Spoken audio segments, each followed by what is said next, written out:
How are you? I think you are well by the grace of Almighty. Welcome to my channel. আজকের লেসনটা তোমাদের অষ্টম শ্রেণীর নতুন ইংরেজি বইয়ের এক্সপিরিয়েন্স 8.3.2। তুমি যদি আগের লেসনগুলো না দেখে থাকো তাইলে উপরে আই বাটনে ক্লিক করে প্লেলিস্টে গিয়ে দেখে আসতে পারো। শুরু করছি। Read the new words, their meanings and examples in the table below. Then write your sentences with the words in the fourth column. বাংলায় বলা হলো নিচের সারণীতে দেওয়া নতুন শব্দ, সেগুলোর অর্থ এবং উদাহরণগুলো পড়ো। তারপর শব্দগুলো দিয়ে বাক্য তৈরি করো। প্রথম কলামে আছে নিউ ওয়ার্ড, দ্বিতীয় কলামে আছে মিনিং অর্থ, নতুন শব্দ অর্থ, তৃতীয় কলামে আছে এক্সাম্পল, আর চতুর্থ কলাম আছে ইউর সেন্টেন্সেস, তোমার বাক্য।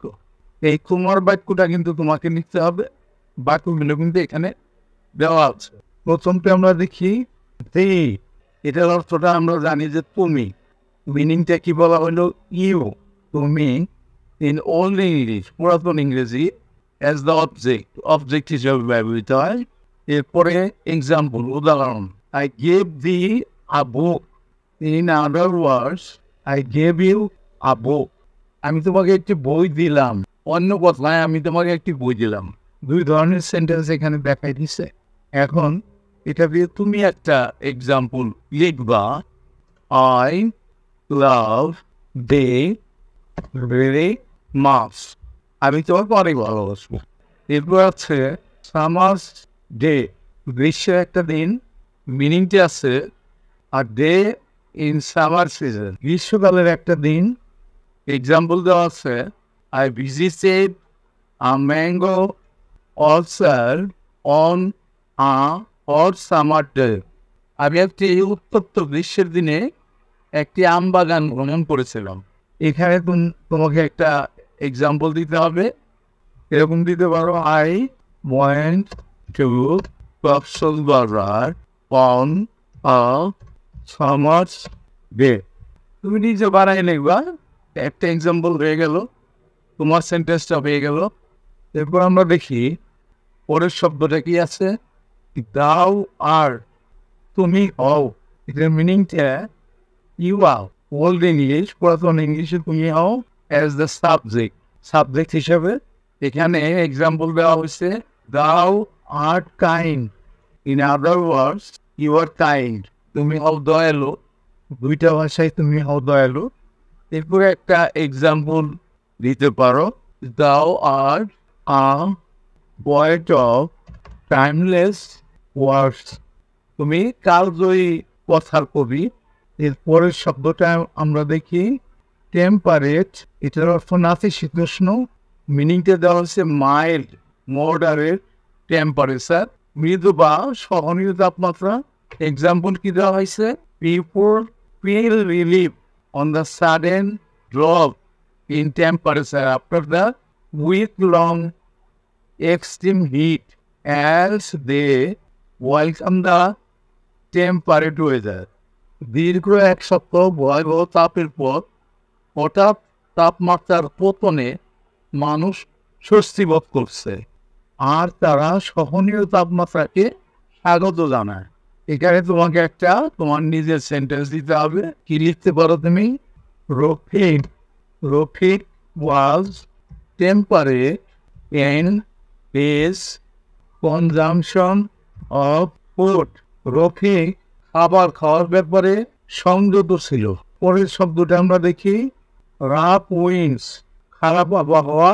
মিনিংতে বলা হলো windy or stormy weather or something not in favour, বাতাসযুক্ত বা ঝড়ো আবহাওয়া। এক্সাম্পলটা দেখি আমরা, despite of rough winds of adversity she finally achieved her dreams, প্রতিকূল আবহাওয়া সত্ত্বেও সে অবশেষে তার স্বপ্ন অর্জন করলো। এখানে একটা এক্সাম্পল তোমাকে দিতে হবে। তুমি কি লিখতে পারো, ওই should not go out in rough wind, খারাপ আবহাওয়ায় আমাদের বাইরে যাওয়া উচিত না। এরপরের শব্দটা আমরা দেখি শেক, ঝাঁকুনি দেওয়া বা আন্দোলিত করা। মিনিংটা দেখি আমরা to move backwards and forwards or up and down in quick short movements. সামনে ও পেছনে বা উপর এবং নিচে দ্রুত নাড়াচাড়া করা বা অল্প নাড়াচাড়া করা। এক্সাম্পলটা আমরা দেখি, very often the earthquake shakes the entire city. ভূমিকম্প প্রায় পুরো শহরকে আন্দোলিত করে। তুমি একটা এক্সাম্পল দিবা, কি দিতে পারো? Don't take the chair, I am reading. আমি পড়তেছি, চেয়ারটা ঝাঁকাও না বা নাড়াচাড়া করবো। এরপর আছে বাট, পরি বা পলি বা মুকুল। মিনিংটা a small part of a plant that develop into a flower or leaf. বৃক্ষের একটি ক্ষুদ্র অংশ যা ফুল বা পাতায় পরিণত হবে। এরপর এক্সাম্পল দিল, the Samiul tree, the Shimul tree is covered in tiny buds signaling the start of spring. শিমুল গাছটি ক্ষুদ্র ক্ষুদ্র পরিতে ঢাকা, বসন্তের শুরুর আভাস দিচ্ছে। এখানে তুমি একটা সেন্টেন্স লিখবা, the tiny buds on the rose bush made everyone happy. গোলাপ ঝাড়ের ছোট্ট কুড়ি সকলকে আনন্দিত করলো। এরপরের শব্দটা আছে লিজ, যেটা ইজারা দেওয়া।